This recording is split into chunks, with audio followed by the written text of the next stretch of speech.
because it's almost like taking candy from a baby, but this time you're taking candy from the market, baby. So you're interested in put selling. You want to know how to make money selling puts. Do you even know what put selling is? Let's find out. If you like my video, if you like my previous videos, give me a like, click on that link to subscribe, or leave me a comment below. What is put selling? Well, put selling is not the same as put buying. Okay? Just be careful here. Okay, because when you buy a put, you're expecting the stock to go down to make money. When you sell a put, okay, you're expecting either the stock to go down, the stock to stay the same, or the stock to go up. There's three ways to make money here. The act of selling a put is you go out there, you go into your account and you go, I'm going to sell a put on stock X. You got to stop right here. Why do you want to sell a put on stock X? Well, when you sell a put on something, you obligate yourself to buy that stock at a certain price by a certain date, okay? So you want to make sure you really want to own stock X at a certain price. And if you don't want to own stock X at a certain price, what you did is got yourself into a heap of trouble really quickly, okay? My biggest warning to you on put selling is you only sell puts on companies that you want to own, okay? So when you obligate yourself to buy something, there's got to be some kind of payoff, right?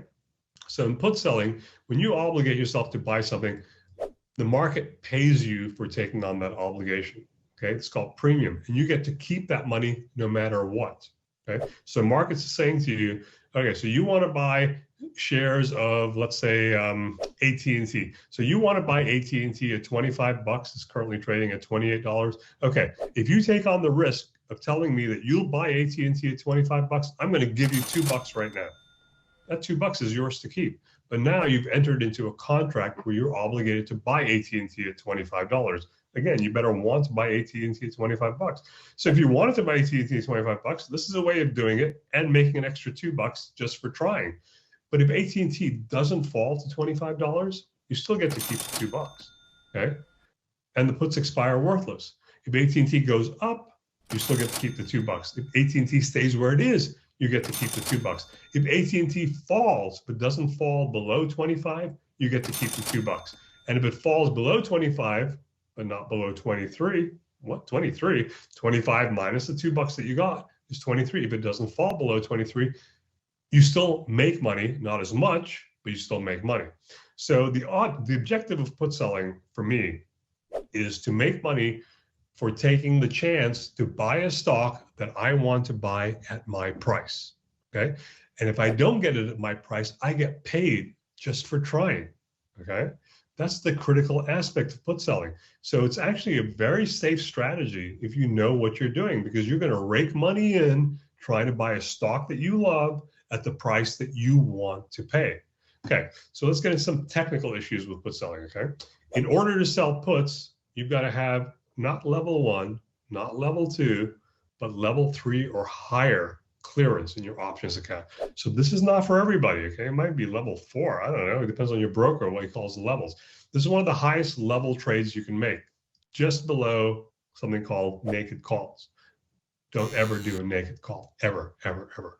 This is called put selling. It's also called naked put selling because you don't own the stock. So the reason you have to have such high approval is severalfold. First, your broker doesn't want to get his butt handed to him because he's allowing you to take on risk by saying you'll buy something even though you may not have the money to buy it for right now. And if you don't buy it and you've got no other assets in your account, guess who's at risk? Your broker. That's why he wants you to have a high level clearance and he wants you to have assets in your account.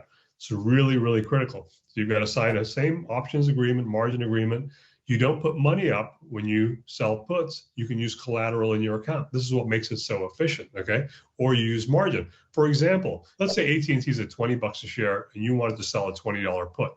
You would have to put up 15% of that 20 bucks, okay? So if you want to do 1,000 shares, that'd be putting up 10 contracts, so $3,000, and you pick up $2 or $2,000, right? So your return is $2,000 on only $3,000 at risk. That's like a 66% return on your cash, Okay, that's what makes put selling so attractive, because you only do put selling in your regular account. You never do it in your retirement account, because in your retirement account, they'll make you put up the entire amount of the strike, which is 20 grand in this case, as opposed to 3 grand in your non-retirement account. So that's the best strategy out there to get income while you're trying to buy stocks that you want to own. You know, if this video resonates with you, click on that link below. I'll remind you again, get my top 5 picks for $5. So if you want to know more about put selling and you want to know our top 5 picks, click on that link below and you'll get everything you want.